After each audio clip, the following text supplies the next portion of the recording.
Hello friends, good morning. നമ്മുടെ Kerala TV സീരിയലിലേക്ക് എല്ലാവർക്കും സ്വാഗതം. അങ്ങനെ രേവതി സംശയം ഉണ്ടെന്നോ എന്നും പറഞ്ഞുകൊണ്ട് ഈ ചന്ദ്ര ഇങ്ങനെ അവിടെ നിന്ന് പറഞ്ഞെന്ന് കേട്ടപ്പോഴത്തേക്ക് അമ്മേ അനാവശ്യം പറയരുതെന്ന് പറഞ്ഞുകൊണ്ട് രേവതി അലറി വിളിച്ചു കേട്ടോ. അപ്പോഴേക്കും അച്ഛനും സച്ചിയൊക്കെ അന്തം വിട്ടിങ്ങനെ നോക്കുവാണേ. ചന്ദ്ര അന്നേരം ഒന്നും അല്ലാത്ത പോലെ നിൽക്കുക. ചന്ദ്രേ എന്താ ഇത്, വെറുതെ രേവതി കുറ്റം പറയരുത് കേട്ടോ എന്ന് പറഞ്ഞുകൊണ്ട് രവിയേട്ടൻ അന്നേരം പറഞ്ഞു. അപ്പം നീ പറയും ഭാമയെന്ന് പറഞ്ഞുകൊണ്ട് ചന്ദ്ര, അപ്പം നീ എന്തൊക്കെയാടി ഈ പറയുന്നത്? രേവതി കാശ് എടുത്തെന്ന് ഞാൻ നിന്നോട് പറഞ്ഞോടി. എടി നീ എന്തിനാ എന്നെ ഇതിലേക്കൊക്കെ വലിച്ചഴിക്കുന്നതെന്ന് ഭാമ ചോദിച്ചു. അപ്പം ഭാമേ, രേവതി പൂ തരാനല്ലേ അങ്ങോട്ടേക്ക് വന്നത്, അവൾ കാശ് എടുത്തു എന്ന് എങ്ങനെ പറയാൻ പറ്റുമെന്ന് ചോദിച്ചുകൊണ്ട് ചന്ദ്ര അവിടെ കിടന്ന് ഉരുളുക. അപ്പോഴത്തേക്ക് രേവതി അവിടെ കിടന്ന് ഇങ്ങനെ കരയോ, ദൈവം ഇത് എന്തൊക്കെയാ പറയുന്നത്? അപ്പോഴേക്ക് ശ്രുതി ഇങ്ങനെ അന്തം വിട്ട് ഇങ്ങനെ നോക്കി നിൽക്കുക ചിരിച്ചു.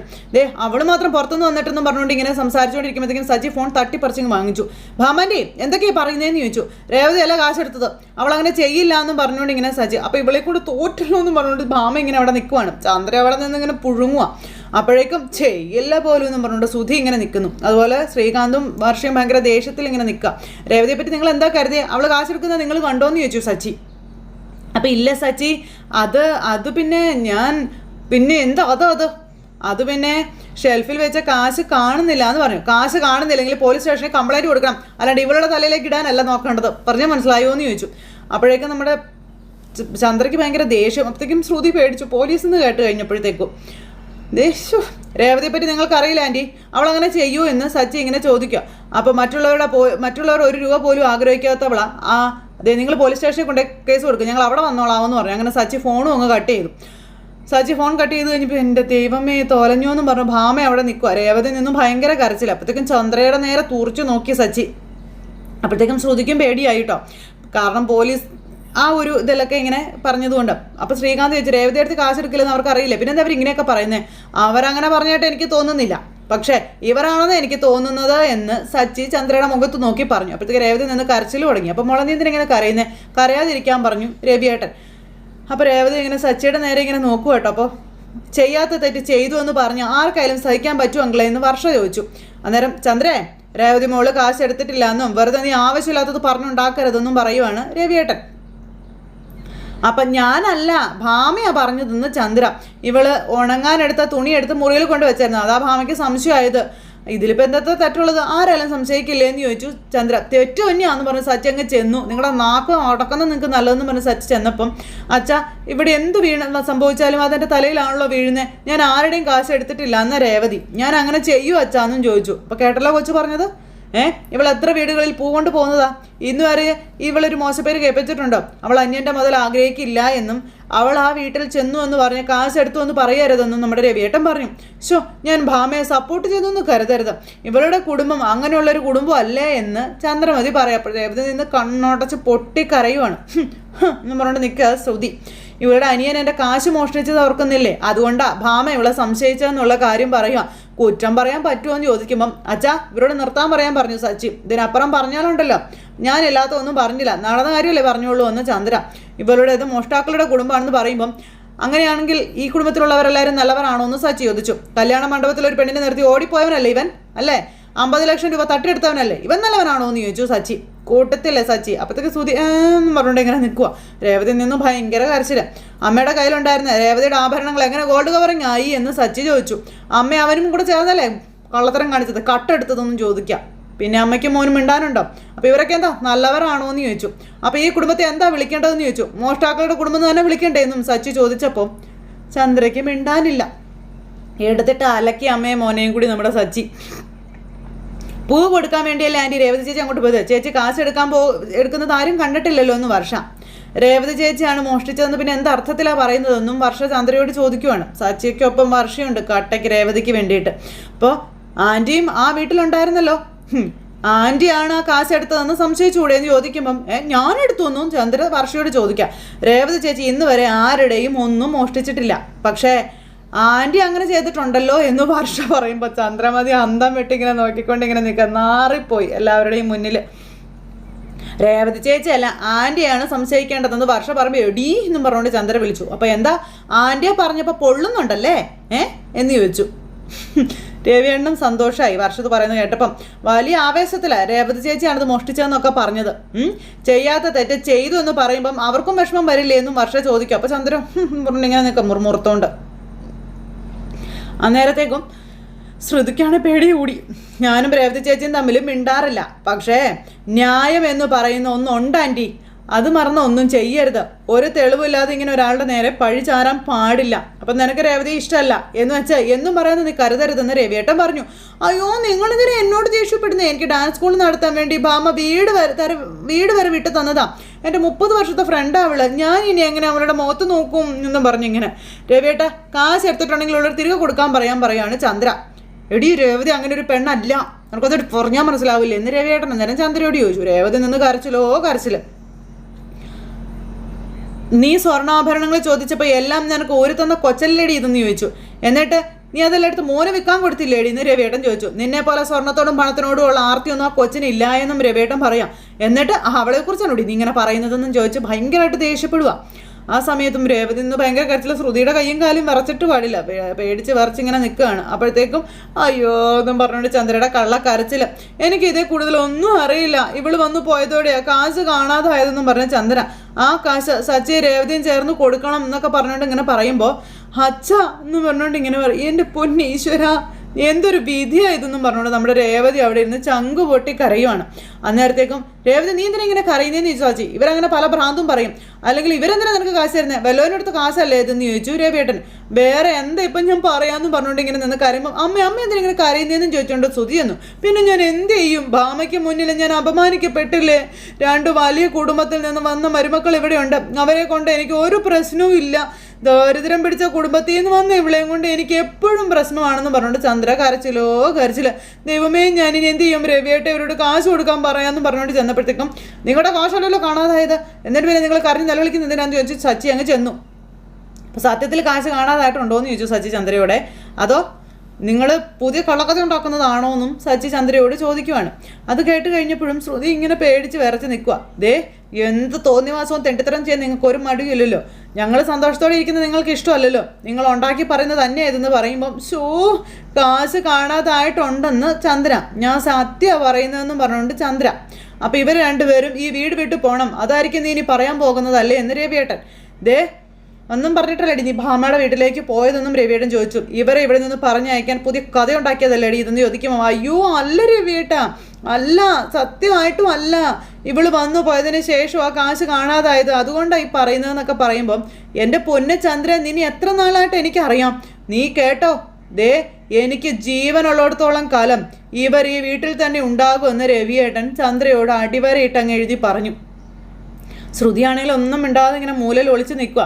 ഇവർ രണ്ടുപേരും ഈ വീട് വിട്ട് പോകണമെങ്കിലേ ഞാൻ ഇല്ലാതാകണമെന്നും രവിയേട്ടൻ ചന്ദ്രയോട് പറയാം. അച്ഛാ, ഇങ്ങനെയൊന്നും പറയരുതെന്ന് പറഞ്ഞു നേരം സച്ചി. ദേ, ആരും എവിടെയും പോകുന്നില്ല, എങ്ങും വിടുന്നുമില്ല. അപ്പോൾ രേവതി അവിടെ നിന്ന് ഭയങ്കര കരച്ചിൽ. രേവതി, നീ കരയരുത്. ദേ, അവർ പറഞ്ഞാൽ അത് സത്യമാകുമെന്ന് ചോദിച്ചു. കരയരുത് നീ. ദേ, ഈ വിഷയത്തിൽ എന്ത് ചെയ്യണമെന്ന് എനിക്കറിയാം, നീ വന്നേന്ന് പറഞ്ഞുകൊണ്ട് സച്ചി രേവതിയും കൂട്ടിക്കൊണ്ട് അവിടെ നിന്ന് അങ്ങ് പോവുക. അവർ രണ്ടുപേരും അങ്ങ് പോയി കഴിഞ്ഞപ്പോഴത്തേക്കും കഷ്ടം, നീ എന്നോടി നീ നന്നാവുമെന്ന് പറഞ്ഞു രവിയേട്ടൻ അവിടെ നിന്ന് അങ്ങ് പോയി. അതിനുശേഷം ഓരോരുത്തർ അവിടെ നിന്ന് പോയി. ചന്ദ്രയുടെ കാശും പോയി മുയപ്പോട്ടം നോക്കി അങ്ങനെ ഇരിക്കുവാണ്. അങ്ങനെ ഇരിക്കുന്ന രേവതി ഭയങ്കര കരച്ചിൽ. അപ്പോൾ സച്ചി രേവതിയെ ആശ്വസിപ്പിക്കാൻ, നീ കരയല്ലേ, ദേ എന്നാലും അമ്മ ഇങ്ങനെ പറഞ്ഞല്ലോ സച്ചേട്ടാ. വർഷയും ശ്രുതിയാണെങ്കിൽ അമ്മ ഇങ്ങനെ പറയുമെന്ന് ചോദിക്കുമ്പം അവരങ്ങനെ പറഞ്ഞെന്ന് കരുതി അത് സത്യമാകുമോ രേവതി? ആർക്ക് എന്ത് വേണമെങ്കിലും പറയാം, അവരെന്ത് വേണമെങ്കിലും പറഞ്ഞോട്ടെ. എനിക്ക് നിന്നെക്കുറിച്ച് നന്നായിട്ട് അറിയില്ലേ. പിന്നെ അച്ഛൻ പറഞ്ഞല്ലോ രേവതി ഒരിക്കലും അങ്ങനെ ചെയ്യില്ല എന്ന്. നീ അത് കേട്ടതല്ലേ. നമ്മൾ ആരാണെന്ന് നമ്മൾ മാത്രം അറിഞ്ഞാൽ മതി. മറ്റുള്ള ആരെയും നമ്മൾ നോക്കേണ്ട ആവശ്യമില്ല എന്ന് സച്ചി പറയാം. അപ്പം ഞാൻ കാശ് മോഷ്ടിച്ചു അത്രേ, ഞാൻ അങ്ങനെ ചെയ്യുമോ സച്ചേട്ടാ? ദേ, പൂ വിൽക്കുമ്പോൾ ഞാൻ ഒരു രൂപ പോലും അധികം വാങ്ങിക്കാറില്ലെന്നൊക്കെ പറഞ്ഞ് തൻ്റെ സങ്കടങ്ങൾ രേവതി അവിടെ നിന്ന് ഇങ്ങനെ പറയുക. സത്യസന്ധമായി അധ്വാനിച്ചുണ്ടാക്കുന്ന കാശ് നമ്മുടെ കയ്യിൽ നിൽക്കൂ എന്നെനിക്കറിയാം സച്ചേട്ടാ എന്നൊക്കെ പറയാം. സത്യസന്ധതയോടെ ജീവിച്ചതാണ് ഞാൻ ഇന്ന് വരെ ജീവിച്ചിട്ടുള്ളൂ എന്നൊക്കെ പറയാം. എന്നേക്കാൾ കൂടുതൽ എനിക്ക് നിന്നെ അറിയില്ല രേവതി, പിന്നെ എന്താ? അപ്പോൾ എനിക്കിതൊന്നും സഹിക്കാൻ പറ്റുന്നില്ല എൻ്റെ സച്ചേട്ടാ എന്ന് പറഞ്ഞ രേവതി കരയും. എൻ്റെ രേവതി, നീ ഇങ്ങനെ കരയല്ലേ എന്ന് പറഞ്ഞു. അമ്മയുടെ കാശ് കാണാതെ പോയത് ഞാൻ എടുത്തെന്ന് അമ്മ എങ്ങനെയാണ് പറഞ്ഞത്? അപ്പം ഞാൻ ആ പൈസ മോഷ്ടിച്ചെന്ന് പറഞ്ഞാൽ ഞാൻ എങ്ങനെ ഇത് സഹിക്കും സച്ചേട്ടാന്ന് ചോദിച്ച രേവതി ഭയങ്കര കരച്ചില്ല. നീ കരയിലെ രേവതി എന്ന് പറയുമ്പം എന്നാലും ഞാൻ കാശ് എടുത്തിട്ടില്ല എന്ന് പറഞ്ഞിട്ട് അമ്മ അത് വിശ്വസിക്കുന്നില്ലല്ലോ എന്ന് പറഞ്ഞ് രേവതി ഇങ്ങനെ സങ്കടത്തോടെ സച്ചിയോട് പറയാം. ഇത് പുറത്തറിഞ്ഞാൽ എന്താകും സച്ചേട്ടാ സ്ഥിതി എന്ന് ചോദിച്ചാൽ കരയുന്നത്. ആളുകൾക്ക് സത്യം എന്താണെന്നൊന്നും അറിയില്ല. അപ്പോൾ അവരതും ഇതൊക്കെ പറയില്ലേ സച്ചേട്ടാന്നൊക്കെ ചോദിച്ച് പറയുക. പൂ കൊടുക്കുന്ന ചില വീടുകളിലെ പൂജാമുറിയിൽ പോലും എനിക്ക് കയറാൻ സാധിക്കുന്നതാ. അത്രയ്ക്ക് സ്നേഹം എന്നോട് അവർക്ക് എല്ലാവർക്കും. ഇതൊക്കെ അറിഞ്ഞാൽ അവരെല്ലാവരും എന്നെയും തെറ്റിദ്ധരിക്കില്ലേ എന്ന് ചോദിച്ചു. നീ ചുമ്മാ ആവശ്യമില്ലാത്തൊക്കെ ചിന്തിച്ച് ഇങ്ങനെ ഒന്നും പറയല്ലേ. നിന്നെ അമ്മ കണ്ട ഇങ്ങനെ ഓരോന്ന് പറഞ്ഞുകൊണ്ടേ ഇരിക്കും. മനസ്സമാധാനത്തോടെ നിനക്കിവിടെ കഴിയാനും പറ്റത്തില്ല. അതുകൊണ്ടാണ് ഞാൻ പറയുന്നത്. ഞാൻ ഇവിടെ ഇല്ലെങ്കിലും അമ്മ പറയാനുള്ളത് പറയുമെന്ന് പറഞ്ഞു. അവൾ തെറ്റ് ചെയ്തു, കാശ് മോഷ്ടിച്ചത് കൊണ്ടാണ് അവൾ വീട് വിട്ട് പോയതെന്നൊക്കെ പറയുമെന്ന കാര്യം പറയുവാണ്. സച്ചി വീട്ടിൽ പോകാമെന്ന് പറഞ്ഞപ്പം. അപ്പോൾ എൻ്റെ അമ്മയ്ക്ക് ഇതൊക്കെ അറിഞ്ഞാൽ വിഷമാവില്ലേ? അവിടെ പോയി നിന്ന് ഞാൻ എൻ്റെ അമ്മയുടെ മനസ്സമാധാനം കളയണോ എന്ന് രേവതി സച്ചിയോട് ചോദിക്കും കേട്ടോ. അപ്പോൾ അതും നീ പറഞ്ഞത് ശരിയാണെന്ന് സച്ചി. അവരിതൊന്നും അറിയണ്ട, പിന്നെ നീ വീട്ടിൽ പോവണ്ടെന്ന് പറഞ്ഞുകൊണ്ട് സച്ചി ഇങ്ങനെ രേവതിയോട് പറയാം. അത് കഴിഞ്ഞിട്ട് എന്തിനാ സച്ചേട്ടാ ഇങ്ങനെയൊക്കെ എപ്പോഴും പറയുന്നേ? എപ്പോഴും സ്നേഹത്തോടെ മാത്രം സംസാരിച്ചുകൊണ്ടിരുന്ന ആ ഒരു ഭാമാൻ്റെ എന്നെക്കുറിച്ച് ഇങ്ങനെ പറയുന്നത് ഞാൻ ഒരിക്കലും കരുതിയില്ല എന്നൊക്കെ രേവതി സങ്കടത്തോടെ പറയാം. അവരാ ഇപ്പം ഇങ്ങനെയൊക്കെ പറഞ്ഞ, അവരും കൂടി ഇങ്ങനെ പറഞ്ഞ. അപ്പോൾ അതിലാണ് എനിക്ക് സംശയമെന്നും ഭാമാൻ്റെ എനിക്ക് നന്നായിട്ട് അറിയാമെന്നും അവരാരുടെയും മനസ്സിനെ വിഷമിപ്പിക്കുന്ന രീതിയിലൊന്നും ചെയ്യുകയില്ല, പറയുകയും ചെയ്യുന്ന ആളല്ല എന്ന കാര്യവും സച്ചി പറയുന്നേ. ഇതിലെന്തോ കള്ളക്കളി ഉണ്ടെന്ന് പറഞ്ഞു. എന്താണെങ്കിലും നമുക്ക് കണ്ടുപിടിക്കാം രേവതിയൊന്നും സച്ചി പറയുമോ. അങ്ങനെ സച്ചിയും രേവതിയും കൂടി ഇങ്ങനെ ഭാമയെ കാണണം എന്നുള്ള തീരുമാനത്തിൽ അങ്ങനെ ഇരിക്കുവാണ്. എന്തായാലും ഭാമാനിയെ കണ്ട് സംസാരിച്ചാൽ നടക്കുന്നത് എന്താണെന്നും നടന്നത് എന്താണെന്നും കൃത്യമായി അറിയാൻ പറ്റുമെന്നും സച്ചി രേവതിയോട് പറയുക. ഞാൻ അവരൊന്ന് പോയി കാണട്ടെ. പിന്നെ ഭാമാൻ്റെയോട് ഞാൻ സംസാരിച്ചപ്പോൾ ഭാമാൻ്റെ ഒന്നും അവിടെ നിന്ന് എന്നോട് പ്രത്യേകിച്ച് പറഞ്ഞില്ല. അമ്മ കടന്ന് തുള്ളിയതുപോലെ ഒന്നും സംഭവിച്ചില്ല. ഒരു കളി കളിക്കുന്നത് പോലെയാണ് എനിക്ക് തോന്നിയതെന്ന കാര്യവും പറയാം. കാശ് കാണാതായി, പക്ഷേ അത് നിന്റെ നേർക്ക് തിരിച്ചു വിടുകയാണ് അമ്മ ചെയ്തത്. അതിലെന്തോ കള്ളത്തരമുണ്ട്, ഇതിനിടയിൽ എന്തോ നടന്നിട്ടുണ്ടെന്ന് ഒരു ഉറപ്പാണ്. അത് എന്താണെന്ന് കണ്ടുപിടിക്കണമെന്നും സച്ചി രേവതിയോട് പറയൂ കേട്ടോ. അന്നേരം പക്ഷേ എവിടെ നടന്നാലും പഴി എനിക്ക് തന്നെയല്ലേ സച്ചേട്ടാ വരുന്നതെന്ന് രേവതി സച്ചിയോട് ചോദിച്ചു. ഭാമാൻ്റെയോട് സംസാരിക്കേണ്ട രീതിയിൽ ഭാമാൻ്റെയോട് സംസാരിച്ചാൽ അവർ സത്യം പറയും. ഞാൻ ചെന്ന് അവരൊന്ന് കാണട്ടെ രേവതി, നീ വിഷമിക്കാതെ ഇവിടെ ഇരിക്കാൻ പറഞ്ഞു. അങ്ങനെ നമ്മുടെ സച്ചി അവിടുന്ന് പോവുക. സത്യം എന്താണെന്ന് കണ്ടുപിടിക്കണം, നടന്ന കാര്യങ്ങൾ എന്താണെന്ന് അറിയണം. ആ തീരുമാനത്തിൽ അങ്ങ് പോവുകയാണ്. അങ്ങനെ അങ്ങ് പോയി കഴിഞ്ഞപ്പോൾ രേവതി പിന്നെയും കരച്ചിലും ബഹളവുമായിട്ട് ഇങ്ങനെ അവിടെ നിൽക്കുന്നു. എന്തായാലും ആ ഒരു സിറ്റുവേഷനും കാര്യങ്ങളും ഇതെല്ലാം കഴിഞ്ഞ് പിന്നെ കാണിക്കുന്ന ശ്രുതിയാട്ടോ. ശ്രുതി അവിടെ ഇരിക്കുക. 2 ലക്ഷം രൂപ എവിടെ നിന്ന് കിട്ടിയെന്നുള്ള ചോദ്യം വരുന്നത് കൊണ്ട് കാശ് കാണാതായ കാര്യം ആൻറ്റി ആരോടും പറയില്ലെന്നാണ് ഞാൻ കരുതിയത്. ഭാമാൻ്റിയുടെ കാശ് കാണാതായെന്നും പറഞ്ഞ് ആൻറ്റി ഇങ്ങനൊരു ഡ്രാമ കളിക്കുമെന്ന് സ്വപ്നത്തിൽ പോലും ഞാൻ കരുതിയില്ല എന്നൊക്കെ ഇങ്ങനെ ഇരുന്ന് പറഞ്ഞുകൊണ്ടിരിക്കുക. ആകെ പ്രശ്നമായല്ലോ, ഇനിയിപ്പോൾ എന്ത് ചെയ്യുമെന്ന് പറഞ്ഞുകൊണ്ട് ശ്രുതിമോൾ ഇങ്ങനെ അവിടെ ഇരിക്കുന്നേ. ശ്രുതിക്ക് ആകെ ടെൻഷനായി. പിടി വീണ പണി തീർന്നു. അപ്പോൾ രേവതി കാശ് മോഷ്ടിക്കില്ല എന്ന് സച്ചിക്ക് അറിയാം. സച്ചി ഇത് അന്വേഷിക്കും എന്നുള്ള കാര്യം ഉറപ്പാണ്. ചിലപ്പോൾ പോലീസിൽ പരാതി കൊടുക്കാൻ പോലും മടിക്കില്ല എന്നുള്ള കാര്യവും പറയുവാണ് മനസ്സിന്. അപ്പോൾ ഒടുക്കും ഇനി ഇത് എന്നിലേക്ക് വല്ല എത്തും എൻ്റെ ദൈവമേ എന്ന് പറഞ്ഞ് ശ്രുതി ഭയങ്കര പേടിയും ഇതായിട്ടും അവിടെ ഇരിക്കുന്നു. അപ്പോഴാണ് നമ്മുടെ ശ്രുതി അകത്തേക്ക് കയറി വരുന്നത്. അപ്പോൾ ശ്രുതി ഇങ്ങനെ ആലോചിച്ചുകൊണ്ടിരിക്കുക. ശ്രുതി ഭയങ്കര ആലോചനയായിട്ടാണ് കയറിക്കൊണ്ട് വരുന്നത്. എന്നാലും അത് ആരെവിടെ എന്നൊക്കെ പറഞ്ഞ് കയറി വരുമ്പോൾ ശ്രുതി ഇങ്ങനെ ഇരിക്കുന്നു. രേവതി തന്നെയായിരിക്കും ക്യാഷ് എടുത്തത്. അപ്പോൾ പോലീസ് വേണ്ട രീതിയിൽ ചോദ്യം ചെയ്താലേ അവൾ സത്യം മണി പോലെ പറയുമെന്നൊക്കെ ശ്രുതിയോട് പറയാം. ശ്രുതി ഒന്നും മിണ്ടാതിരിക്കുക. അപ്പോൾ ശ്രുതി നമുക്ക് എന്തായാലും ഭാമാൻ്റിയെ വിളിച്ച് പോലീസിൽ കംപ്ലൈൻറ്റ് ചെയ്യാൻ പറഞ്ഞാലും ചോദിക്കുമ്പോൾ എന്തിന് നമ്മളെന്തിനാ അതൊക്കെ വിളിച്ചു പറയാൻ നിൽക്കുന്നത്? അതിൻ്റെ ആവശ്യമൊന്നുമില്ല, ഇത് നമ്മളെ ബാധിക്കുന്ന കാര്യമൊന്നും അല്ലല്ലോ, നമ്മളിതിൽ ഇടപെടുമൊന്നും വേണ്ടാന്നൊക്കെ പറയുമ്പോൾ ശ്രുതി ഭാമാൻ്റിയുടെ ഫ്രണ്ടല്ലേ അമ്മ. അപ്പോൾ അമ്മയ്ക്കും ഈ കാര്യത്തിൽ നല്ല വിഷമമുണ്ട്. അമ്മയുടെ വിഷമം അത് നമ്മുടെയും കൂടെ വിഷമമല്ലേ എന്നൊക്കെ ചോദിക്കുമ്പോൾ എങ്കിൽ പിന്നെ ശ്രുതി പോയിട്ട് അമ്മയുടെ കൂടെ ഇരുന്ന് കരയാൻ പറഞ്ഞു. ശ്രുതി മനുഷ്യനിവിടെ തീക്കനല് നിൽക്കുമോ? അപ്പോഴാണ് ശ്രുതിയുടെ എന്നും പറഞ്ഞിരിക്കുമ്പോൾ അല്ല ശ്രുതി നീ എന്തെങ്കിലും പറഞ്ഞായിരുന്നോ?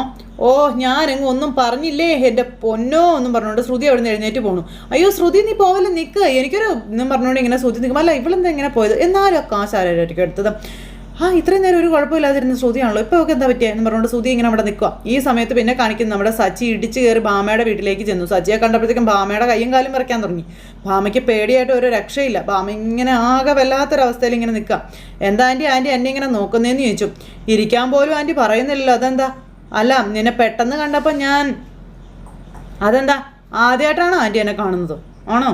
ചെറിയ പ്രായം മുതലേ ആൻറ്റി എന്നെ കാണുന്നതല്ലേ? അതല്ല മോനെ, ഇപ്പം ഞാൻ നിന്നെ തീരെ ഇവിടെ പ്രതീക്ഷിച്ചില്ല, അതാ. അല്ല മോനവിടെ ഇരിക്കുക എന്ന് പറഞ്ഞുകൊണ്ട് ഇങ്ങനെ ഭാമ പിടിച്ചിരുത്തി. ഇപ്പോൾ സച്ചി ഇങ്ങനെ ഇരിക്കുന്നു. രേവതിക്കേ നല്ല വിഷമമാണ്. അവൾ ഭയങ്കര കരച്ചില ആൻറ്റി എന്നും പറഞ്ഞുകൊണ്ട് ഇങ്ങനെ സച്ചി പറയാം.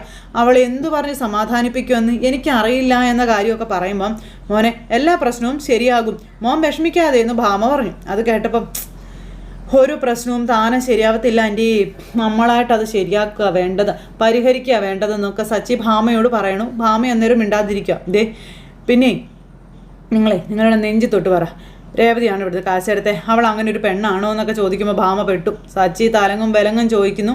അതുപോലെ എടുത്തിട്ട് പൊതിരെ കൊടുക്കുവാണ്. അതെ, നിങ്ങളെപ്പറ്റി അവൾ എപ്പോഴും പറയും, അവൾ ആർക്കും ഒരു ദ്രോഹം ചെയ്യാത്തൊരു പെണ്ണാ.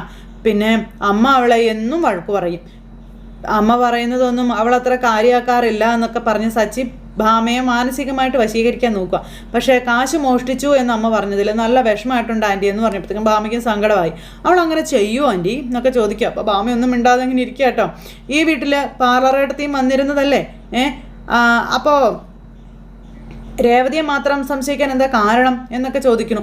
അവളെയും നിങ്ങൾക്ക് സംശയിക്കാമല്ലോ, അതെന്താ സംശയിക്കാതിരുന്നത്, രേവതി ഒന്നുമില്ലാത്ത വീട്ടിലെ പെണ്ണാണല്ലോ അല്ലേ എന്നൊക്കെ പറയുമ്പം കാശ് സ്വർണ്ണമൊക്കെ നോക്കി ആളുകളെ വിലയിരുത്തുന്ന ഒരാളാണോ ഞാൻ എന്ന് ഭാമ ചോദിച്ചു. രേവതിയെക്കുറിച്ച് എനിക്ക് അറിയത്തില്ല എന്നൊക്കെ ഭാമ ചോദിക്കാം. എനിക്ക് അവളെ ഒരു സംശയവും ഇല്ല, അവൾ കാശ് എടുത്തില്ല എന്ന് എനിക്ക് അറിയാം, അവൾ അധ്വാനിച്ച് ജീവിക്കുന്ന പെൺകുട്ടിയല്ലേ എന്ന് ഭാമ പറയുമ്പം നിങ്ങൾ പിന്നെ എന്തിനാ അമ്മയ്ക്ക് ഫോൺ ചെയ്ത് അങ്ങനെ പറഞ്ഞത് എന്ന് സച്ചി ചോദിക്കുമ്പോഴത്തേക്കും ഭാമ പെട്ടു. അമ്പടാ, സച്ചി ചോദിച്ച ചോദ്യത്തിന് മുന്നിൽ ഭാമ കുതറി ഒക്കെ ഇങ്ങനെ ഇരിക്കുന്നിടത്ത് ഇന്നത്തെ കഥ അവസാനിച്ചു. അപ്പോൾ എല്ലാവരും കാത്തിരുന്ന് കാണണം കേട്ടോ. എല്ലാവർക്കും നല്ലൊരു ദിവസം ആശംസിക്കുകയാണേ. ടാറ്റാ.